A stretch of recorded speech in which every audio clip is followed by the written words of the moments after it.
안녕하세요, 여러분. 성경 공부 시작하겠습니다. 먼저 하나님께 기도 올리겠습니다. 사랑하는 우리들의 아버지, 은혜와 사랑 감사드립니다. 오늘도 주님의 사랑 힘입어 아버지 말씀 앞에 저희가 있습니다. 듣게 하시는 하나님의 뜻, 은혜 내려주사 우리 모두에게서 꼭 이루어지시도록 역사에 주옵소서. 감사드리며 예수님 이름으로 기도드립니다. 아멘. 네.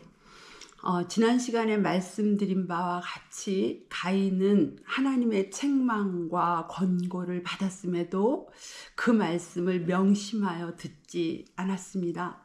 하나님의 말씀에 영향을 전혀 받지 않았고, 그래서 회개하지 않았고, 죄에서 돌이키지 않았습니다. 그러자 하나님 말씀하신 그대로 죄가 가인을 다스리게 되었고 죄에게 가인은 점령당하게 되었습니다.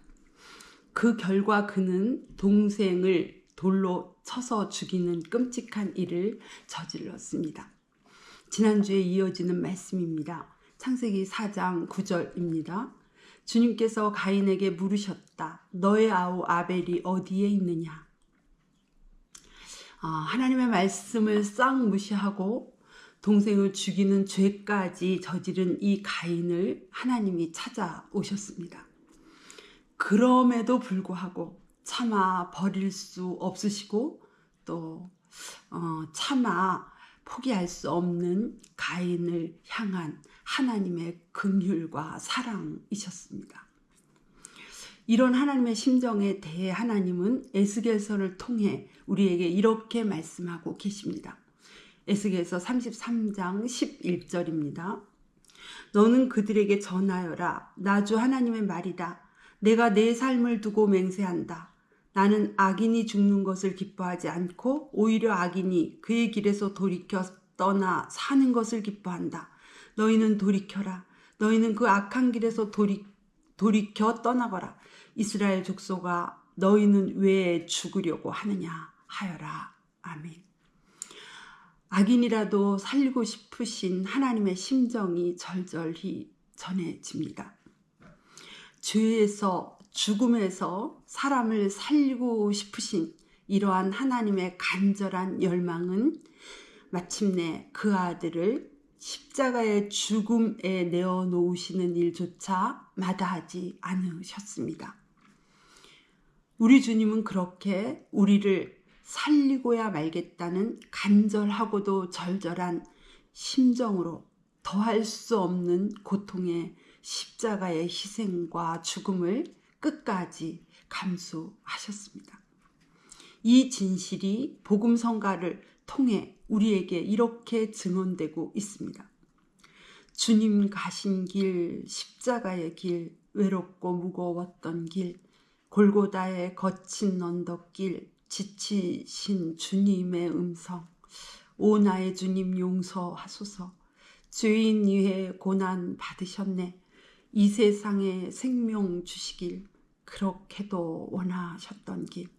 머리에는 가시 면류관, 허리에는 굵은 창자국, 손과 발목 다 찔리신 지치신 주님의 모습. 오 나의 주님 용서하소서. 죄인 위에 고난 받으셨네. 이 세상에 생명 주시길 그렇게도 원하셨던 길. 마르는 눈물 타는 목마름, 피로 찌든 십자가 위에 하늘 향해 호소하시는 버림받은 주님의 영혼. 오 나의 주님 용서하소서. 죄인 위해 고난 받으셨네. 이 세상에 생명 주시길 그렇게도 원하셨던 길. 잠시 멈춰 서서 우리 자신을 점검해보는 시간을 가지면 좋겠습니다. 나는 정말 이 십자가 진실을 알고 있는가? 나는 정말 이 십자가 진실을 믿고 있는가?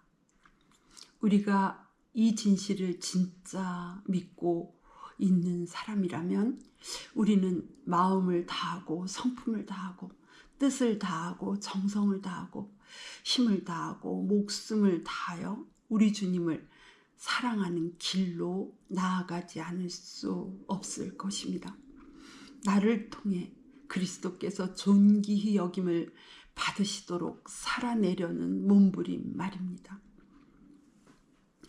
가인으로부터 철저히 외면당하시고 무시당하셨지만 하나님은 그런 가인을 살리시기 위해 다시 그를 찾아오셔서 물으십니다. 내 아우 아벨이 어디 있느냐? 하나님께서 다 알고 계시면서도 이렇게 물으시는 것은 가인이 자기의 입술로 자신이 저지른 죄를 자백하고 회개하게 하심으로 가인을 살리고 싶으셨기 때문이었습니다. 하나님을 생각하니 가슴이 아픕니다. 범죄한 아담을 찾아오셔서 내가 어디 있느냐 물으시며 회개를 촉구하셔야 했던 하나님께서 이제는 또 범죄한 가인을 찾아오셔서 내 아우 아벨이 어디 있느냐 물으시며 회개를 촉구하고 계시니 말입니다. 그러나 아담이 하와를 핑계 삼아 자신의 죄를 자복하고 회개하지 않은 것처럼 가인 또한 뻔뻔하게 하나님을 속이며 자기의 죄를 부인합니다. 모릅니다. 제가 아우를 지키는 사람입니까? 가인의 이 대답을 들으시는 하나님의 심정은 어떠셨을까요? 그런데 여러분, 이런 하나님의 가슴 아픈 사연은 아담과 가인에게서 끝나지 않고 지금 이 시대에 이르기까지 모든 사람에게 계속되고 있다는 사실입니다. 그러나 하나님의 마음을 아는 이가 적고 그 사랑에 합당하게 살아가는 이는 더더욱 적습니다. 오히려 수많은 사람들이 굳어질 대로 굳어진 마음으로 오늘도 가인의 길을 가고 있습니다. 그럼에도 하나님의 이 아픈 사랑은 인류가 존재하는 한 계속 되시겠지요. 하나님의 이 안타까운 사랑이 여러분의 가슴에 어떻게 와 닿으시는지요. 우리 모두 가인의 길 결코 가지 말아야겠습니다. 마태복음 7장 13절에서 14절입니다. 좁은 문으로 들어가거라. 멸망으로 이끄는 문은 넓고 그 길이 널찍하여서 그리로 들어가는 사람이 많다. 생명으로 이끄는 문은 너무나도 좁고 그 길이 비좁아서 그것을 찾는 사람이 적다. 아멘. 동생을 죽여놓고 내 아우 아벨이 어디 있느냐 하시는 하나님의 말씀에 가인의 대답은 뻔뻔한 정도가 말이 아닙니다. 모릅니다. 제가 아우를 지키는 사람입니까? 이쯤 되면 뭐 더 할 말이 있겠습니까? 같은 죄인인 우리들도 이쯤 되면 더 이상 상종하기 싫을 것 같습니다.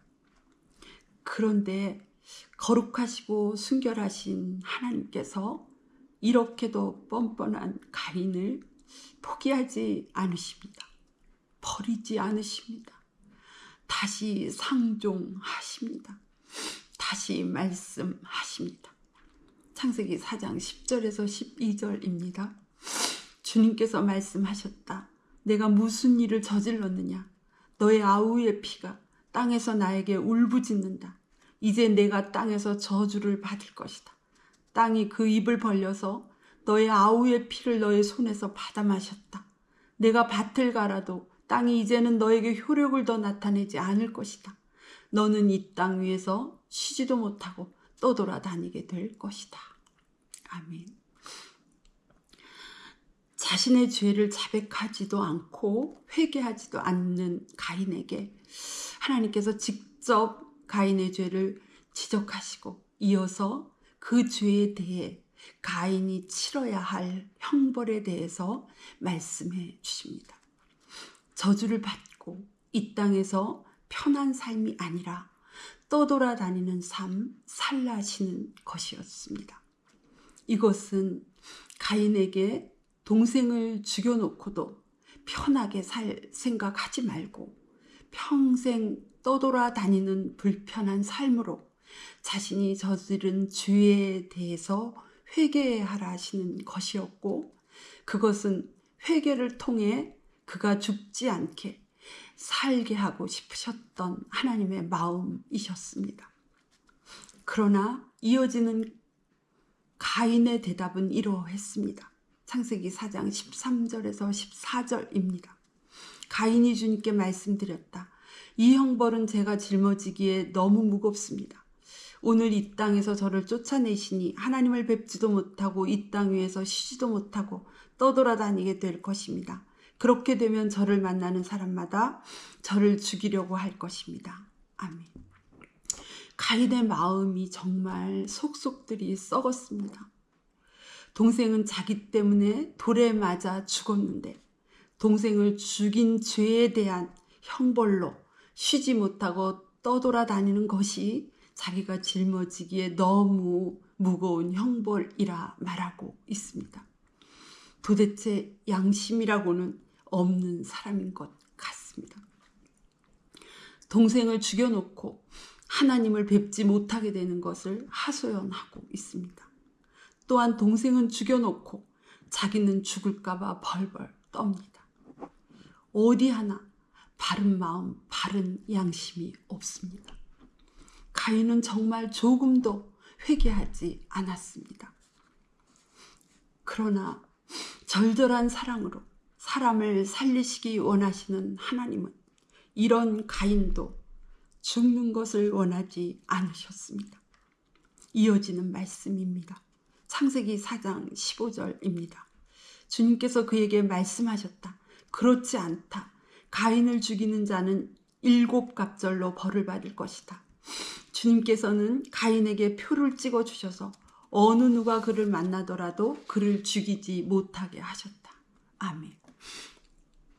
하나님은 어느 누구도 가인을 죽이지 못하게 해 주시면서 가인에게 다시 회개할 기회를 주십니다. 그러나 가인은 자신을 향한 하나님의 이 애달픈 사랑을 깨닫지 못한 것일까요?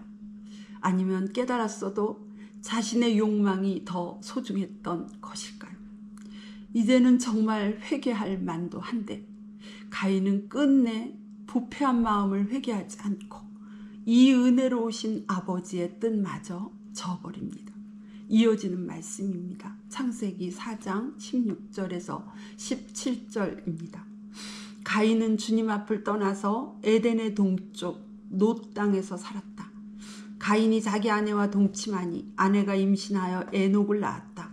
그때에 가인은 도시를 세우고 그 도시를 자기 아들의 이름을 따서 에녹이라고 하였다. 그렇습니다.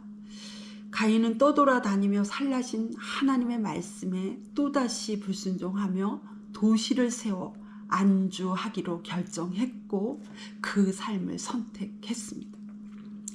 하나님께서 가인을 회개시키시려고, 그래서 살려내시려고 그토록 애쓰셨건만 가인은 끝까지 회개하지 않았고 끝까지 하나님의 말씀에 순종하지 않았습니다. 이렇게 끝까지 부패하고 썩은 마음과 양심으로 끝까지 회개하지 않고 끝까지 하나님의 말씀에 순종하지 않는 가인에게 이제 하나님께서 더 해주실 수 있는 일이 무엇이겠습니까? 하나님은 가인에게 더 이상 말씀하지 않으십니다. 가인은 이제 하나님께서 내버려 두시는 사람이 되고 말았습니다. 그렇게 가인은 기어이 멸망의 사람이 되었습니다. 하나님께서 그토록 사랑하셨음에도 말입니다. 우리 또한 우리의 마음의 문제이든지 또 양심의 문제이든지 또 삶에서든지 혹은 선택의 문제든지 가인처럼 하나님의 말씀을 따라 자신의 죄를 회개하고 자신의 고집을 꺾고 그리고 하나님 앞에 돌이키지 않는다면 그리고 그 죄에 지속적으로 종노릇하며 그 죄를 키워간다면 우리도 가인처럼 끝까지 회개하지 않고 끝까지 순종하지 않는 멸망의 사람이 될 수밖에 없다는 두려운 사실을 오늘 말씀을 통해 우리 평생 명심해야겠습니다. 하나님께서 우리를 아무리 사랑하셔도 말입니다. 아멘. 기도하시겠습니다. 사랑의 하나님 아버지, 우리 모두에게 가인의 전처를 결코 밟지 말라고 오늘 말씀 주신 줄 믿습니다. 주님 말씀 우리 마음에 잘 새겨서 남은 생에 참 믿음의 사람, 생명의 사람으로 살아가도록 도와주시옵소서. 예수님의 이름으로 기도드렸습니다. 아멘.